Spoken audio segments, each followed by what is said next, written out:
अस्सलामुअलैकुम viewers, welcome back to my channel Mishal Khan official, जिसमें आज मैं आपको गायनोरोडक्टरिन क्रीम के बारे में या वी क्रीम ब्रेक के बारे में रिव्यू दूंगी। गायनोरोडक्टरिन वी क्रीम बेसिकली क्या होती है, क्या इसका इस्तेमाल होता है और कौन सी कंडीशंस में आप इसका यूज़ कर सकते हैं, ये सब जानते हैं इस वीडियो में। लेकिन उससे पहले जो न्यू है हमारे चैनल पे, सबसे ये रिक्वेस्ट है, वीडियो को लाइक करें, शेयर करें, सब्सक्राइब करें चैनल को। Thank you so much. बात करते हैं गायनोरोडक्टरिन वी क्रीम के बारे में। ये क्रीम 20 ग्राम में अवेलेबल होती है और ये डिज़ाइन की गई है सीरियस फंगल और यीस्ट इन्फेक्शंस के लिए, यानी कि वजाइना के अंदर होने वाले या फीमेल्स के जो अमराज़ नस्वां होते हैं उनके ट्रीटमेंट के लिए ये डिज़ाइन की गई है। और इसकी प्राइस 200 के आसपास होती है और ये बहुत बेस्ट इसके जो है वो इंग्रेडिएंट्स होते हैं, जिसमें इसके अंदर जो है वो माइकोनाज़ोल नाइट्रेट पाया जाता है, जिसकी ये सारी वर्किंग होती है। और ये था इसका इंट्रोडक्शन। अब हम बात करते हैं यूजेस के बारे में कि कौन सी कंडीशन में आप इसका इस्तेमाल कर सकते हैं। अक्सर व बेशतर ये क्रीम जो है वो फ़ीमेल्स में इस्तेमाल की जाती है, सिर्फ फ़ीमेल्स ही इसका यूज़ कर सकते हैं। और अब बात करते हैं कि कौन सी वो कंडीशंस हैं, ऐसी फ़ीमेल्स जिनको जो है वो वेजाइना में इन्फेक्शन हो जाता है, जिनको वेजाइना में यीस्ट इन्फेक्शन होता है या फंगल इन्फेक्शन हो जाता है, जिसमें क्या होता है कि वाइट डिस्चार्ज हो रहा होता है उनको डेली बेसिस पे, उनका जो है वो ये मसला बना होता है। उसके अलावा वेजाइना में उनको ख़ारिश हो रही होती है, उसके अलावा इरिटेशन हो रही होती है, यानी कि बेचैनी हो रही होती है, यूरिन पास करते वक्त भी उनको पेन हो रहा होता है, तकलीफ़ हो रही होती है। तो इन सारी कंडीशंस में इन्फेक्शंस को ख़त्म करने के लिए इस क्रीम का इस्तेमाल करवाया जाता है। और उसके अलावा ऐसी फ़ीमेल्स जो कि हामला होती हैं या प्रेग्नेंट होती हैं, उनमें भी इस तरह का इन्फेक्शन हो जाता है। वुल्वर इन्फेक्शन में भी आप इसका इस्तेमाल कर सकते हैं।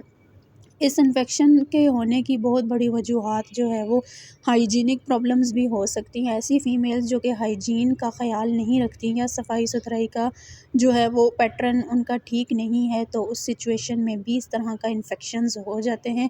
ज़्यादा नमी होने की वजह से भी इन्फेक्शन हो जाते हैं और मौसम गर्मा में इस इन्फेक्शंस के होने के ज़्यादा चांसेस होते हैं। और बाज़ औक़ात जो है वो ऐसे कपड़ों का इस्तेमाल करने से भी इन्फेक्शन हो जाता है, जो कि आपकी स्किन को सूट नहीं कर रहे होते या उसमें आपको इन्फेक्शंस हो सकते हैं।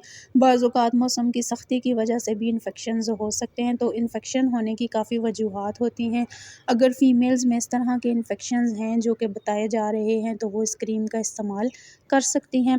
इस क्रीम को इस्तेमाल करने का तरीक़ाकार ये होता है कि इसके साथ एक एप्लीकेटर होता है, जिसकी मदद से आपने इस क्रीम को फ़िल करके एप्लीकेटर में और अपने वेजाइना में इंसर्ट कर देनी है। इस क्रीम को आप जो है वो दिन के वक़्त भी इस्तेमाल कर सकते हैं और रात में भी आप इसका इस्तेमाल कर सकते हैं। अगर तो आपने दिन के वक़्त इसका इस्तेमाल करना है, तो फिर आपने 2 मरतबा इसका इस्तेमाल करना है।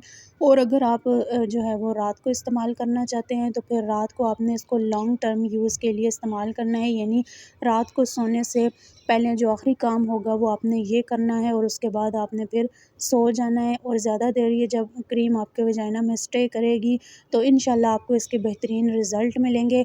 अब बात करते हैं कि आपने कितनी मिकदार में इस क्रीम का इस्तेमाल करना है, तो ये डिपेंड करता है आपकी बीमारी की नोयत पे। अगर तो आपको जो है वो इन्फेक्शन बहुत ज़्यादा है, तो आप जो है वो इस क्रीम का जो एप्लीकेटर है उसको भर के इस पूरा इस्तेमाल कर सकती हैं। और अगर इन्फेक्शन की नोयत कम है, तो आप इस एप्लीकेटर को हाफ़ फिल भी करके इस्तेमाल कर सकती हैं। और बेस्ट मशवरा यही है कि आप इसको रात के औकात में इस्तेमाल करें और रात सोने से पहले जो आखिरी काम है वो आपने ये वाला करना है, उसके बाद आपने सो जाना है। ये थे इसको अप्लाई करने के तरीके। और अब हम बात करते हैं साइड इफ़ेक्ट्स के बारे में कि अगर आप ये यूज़ करते हैं तो इसमें साइड इफ़ेक्ट्स आपको क्या-क्या हो सकते हैं। इसमें जो है वो जलन हो सकती है आपको लगाने में, उसके अलावा स्वेलिंग हो सकती है, सोज़िश हो सकती है, इरिटेशन हो सकती है और उसके अलावा आपकी स्किन पे बम्प्स बन सकते हैं, पिंपल बन सकते हैं, टेंडरनेस की कंडीशन हो सकती है। ये चीज़ें जो है वो काफ़ी मरीज़ों में साइड इफ़ेक्ट्स के तौर पे देखी गई हैं। और ऐसी फ़ीमेल्स जो हामला हैं या जो ब्रेस्ट फीड पे हैं या जो ऑलरेडी कोई इन्फेक्शन से रिलेटेड मेडिसिन्स यूज़ कर रही हैं, तो वो इसका इस्तेमाल करने से पहले अपने फ़िज़िशियन से लाज़मन एक बार कंसल्ट कर लें, क्या या ये आपके लिए बेहतर है या नहीं है। और अगर आपको हमारी इन्फॉर्मेशन पसंद आई हो, तो हमारे चैनल मिशाल खान ऑफिशियल को सब्सक्राइब करें।